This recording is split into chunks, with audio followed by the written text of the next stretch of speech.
an incident from the Prophet ﷺ's life in which he said on one occasion when he saw an individual lying on the ground by the name of Ya'ish ibn Tikhafa. He saw him lying on the ground on his stomach. So he came and he nudged him with his foot. When he woke up and he looked at the Prophet ﷺ, he told him, this is the method of lying which God hates. People, commonly, they like to sleep on their stomach.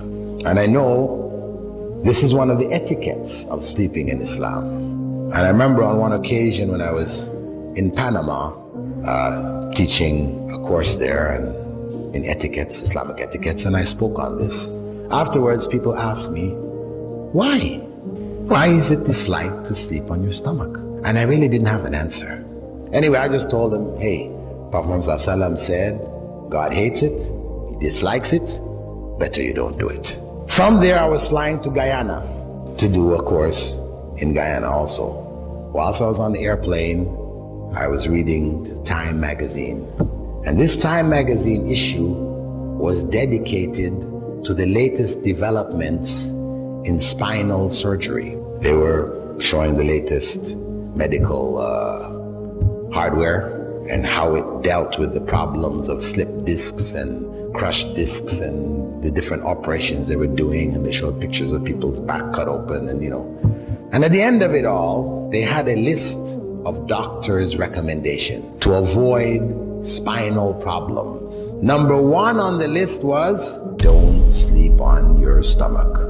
That was number one. And they went on to explain. They gave a whole explanation about it. Yes, the spine, heavy, bony structure, heaviest one in your whole body. When you sleep on your stomach, everything in front of it is soft tissue, soft organs. Your intestines, your stomach, your lungs, all of this is soft. So what happens is that the spine sags downwards. And this is what contributes to the exaggerated, what they call lumbar curvature of the spine. You old people, they're walking around, their backs are like this. Is from this. Yeah, they pointed it out. Furthermore, I said, mashallah, that was something. Then that was like 1981 when I came across that. And alhamdulillah, from then on, I used to mention it in lectures and so on. So people could see, this is benefit there, something that you can't imagine. 1,400 years ago, Muslims, when the Prophet ﷺ said, don't do it because it's hated by Allah, they stopped doing it. Though they used to like to sleep on the stomach just as we do. And over these 1,400 years, they benefited.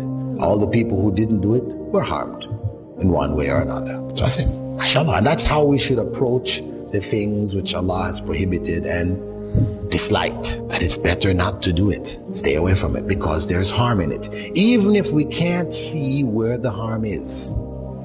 Anyway, in 1989, I read an article which appeared in the British newspapers that scientists, medical scientists, studying a particular illness which seemed to be affecting small children, 1-year-old, 2-year-old, 3-year-old kids, put to sleep in their cribs, they die in their sleep.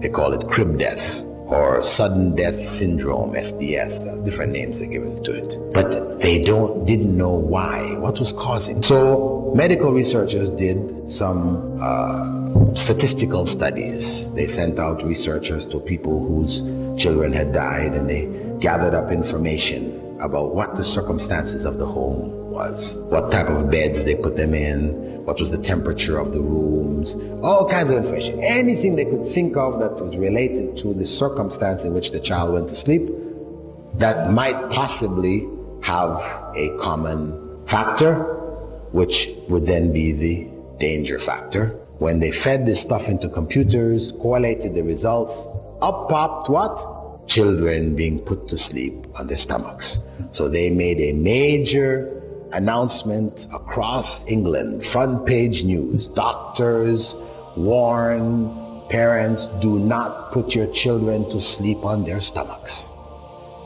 Anyway, the point is that 7 years later, in 1996, the researchers, after making this a standard part of, you could say, the information given to people who just had children, this kind of stuff, hospital information, advising parents don't put your children to sleep on the stomach. and this countrywide campaign to make this known, they found that after 7 years, the rate of cot death had dropped by some 68 or something like this percent.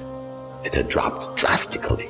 So, alhamdulillah, here is further evidence that Prophet Muhammad 1,400 years ago, when nobody had any idea of what harm there was, how did the Prophet know that God hated this? Do you think he just looked at the person and said, oh, I think God hates this? Let me tell him God hates this. No. Obviously, Angel Gabriel came and told him, when he saw the man lying there, he told him that Allah hates lying on the stomach. So he passed on that revelation that came to him.